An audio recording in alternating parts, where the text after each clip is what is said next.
According to one of the participants in the discussion, ecotourism is not a good alternative in terms of conservation and environmental care, especially because of the effects on the wildlife.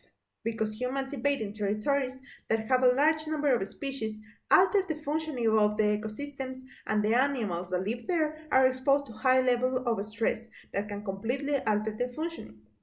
With respect to question one, they mentioned that there are many people who came from the city that the contact with the nature is minimal. So ecotourism is the opportunity to get to know the natural world.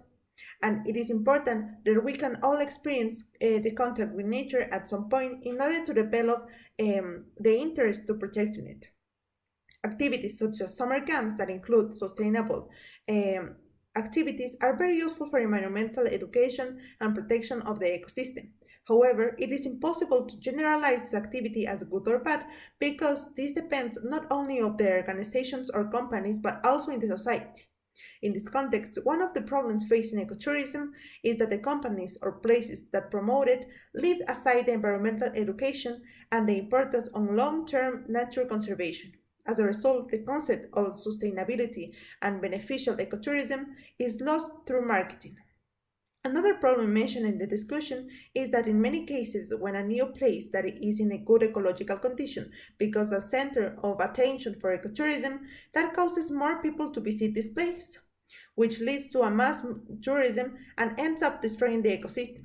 For this reason, education is another factor that influences the good development of ecotourism, and currently, not all locals know about ecotourism and how it is managed properly. Education is fundamental to create real change. The connection between conservation, society, and economy can be difficult because this causes the conservation of nature to depend on how beneficial it is for the people and the economy. With this, I will answer the question 3. I think that ecotourism was born with an objective of protecting wildlife, to make society participate in the conservation of nature and to teach its importance.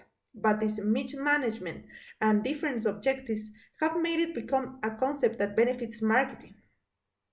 Eh, it itself, the concept of visiting the place and helping to conserve it together with the local communities is wonderful. But this objective is diverted to obtain only economical benefits without taking nature into account, and the results are fatal. Finally, with respect to the question 2, I consider that the land-based tourism is more accessible to people, is better organized, and it's mostly taken into account for conservation plans. However, it causes more places to be disturbed to create highways or roads, fragmenting the ecosystem and creating new environmental problems with big impact. Cruise ships, on the other hand, allow more people to interact with the ocean and its biodiversity, and help more biologists and scientists to conduct research in the sea. It also helps to involve coastal communities, creating alternative sources to work of fishing.